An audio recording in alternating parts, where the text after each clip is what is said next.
Kilometre up to Haveri ನಾವು ಎಲ್ಲ ಕಡೆ ಈ ಸಲ ಹೋದ್ಸಲಿಗಿಂತ ಹೆಚ್ಚು ಪಟ್ಟು ಜನ ಬಂದಿದ್ದಾರೆ and traffic movement from Guttal towards this has been clear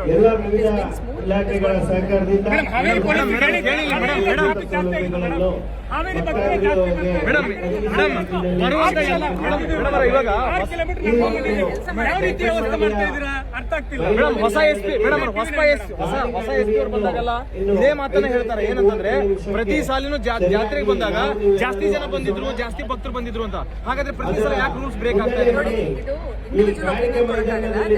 public outlet. They have given very positive reviews. Everybody has reached faster than last time. There has been no kind of jam anywhere. ಎಲ್ಲೂ jam ಇಲ್ಲ. ಹೋದ್ಸಲಿಗಿಂತ ಬೇಗ 2 ಪಟ್ಟು ಬೇಗ ಟೈಮಲ್ಲಿ reach ಆಗಿದ್ದಾರೆ. ನಿಮಗೆ ಯಾರು ಮಾಹಿತಿ ಕೊಡ್ತಾರೆ?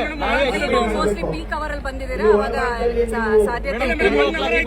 ನೋಡಿ ಲಾಸ್ಟ್ ಟೈಮ್ ಗಂಟೆ ಜಾಮ್ ಆಗಿತ್ತು ಅನ್ನೋ ಸುದ್ದಿ ಇತ್ತು. ನಾವು ಅದಕ್ಕೆ ವಿ ಹ್ಯಾವ್ ಎನ್ಶೂರ್ಡ್ ಕನ್ಸಿಸ್ಟೆಂಟ್ ಮೂವ್ಮೆಂಟ್, ಯಾವುದೇ ತರದ ಜಾಮು ಆಗಿಲ್ಲ ಎಂದು.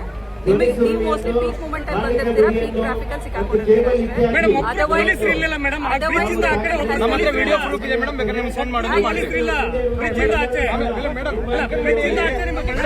ಅಧಿಕೃತವಾಗಿ ಡೆಂಕಮಡಿ ಒಳಗಡೆ ಮೀಡಿಯಾ ಪಾಸ್ ಇದ್ದವರು ಮಾತ್ರ ಅವಕಾಶ ಇರಬೇಕಲ್ವಾ? ಮತ್ತೆ ಯಾಕೆ ಮೇಡಮ್ ಎಲ್ಲರೂ ಅನಧಿಕೃತವಾಗಿ ಯಾಕೆ ಬಂದಿದ್ದಾರೆ? ಅದು ನೀವು ಇನ್ಫಾರ್ಮೇಶನ್ ಬ್ರಾಡ್ಕಾಸ್ಟಿಂಗ್ ಅಲ್ಲ ಮೇಡಮ್, ನೀವು ಅದನ್ನ ಹೇಳ್ಬೇಕಲ್ವಾ? ನೀವು ಕೇಳಬೇಕು.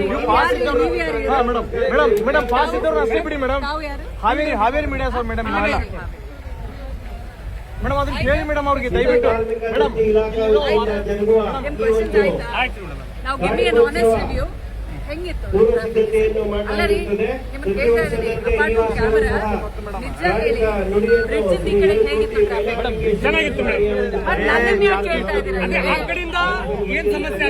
ಅಲ್ಲಿ ಹೋಗಿ ನನ್ನನ್ನು ಯಾಕೆ? ಹಾವೇರಿ ಎಸ್ ಪಿ ಅವರು ನೀವು ಮೇಡಮ್ ಕಮ್ಯುನಿಕೇಶನ್ ಮಾಡ್ಕೋಬೇಕು ಮೇಡಮ್, ಡಿಪಾರ್ಟ್ಮೆಂಟ್ ಅದಕ್ಕೋಸ್ಕರ ಮೇಡಮ್ ನಿಮ್ಮ ಬಗ್ಗೆ ನಮ್ಗೆ ಇದು ಇಲ್ಲ. ಈ ಕಡೆ ಚೆನ್ನಾಗಿದೆ. ಇಲ್ಲ ಅಲ್ಲ, ನಾ ಹೇಳ್ತಾ ಇದ್ದೀನಲ್ಲ, ಬ್ರಿಡ್ಜ್ ಇಂದ ಈ ಕಡೆಗೆ ಏನಾದ್ರು ಸಮಸ್ಯೆ ಆಯ್ತಾ? ಚೆನ್ನಾಗಿದೆ.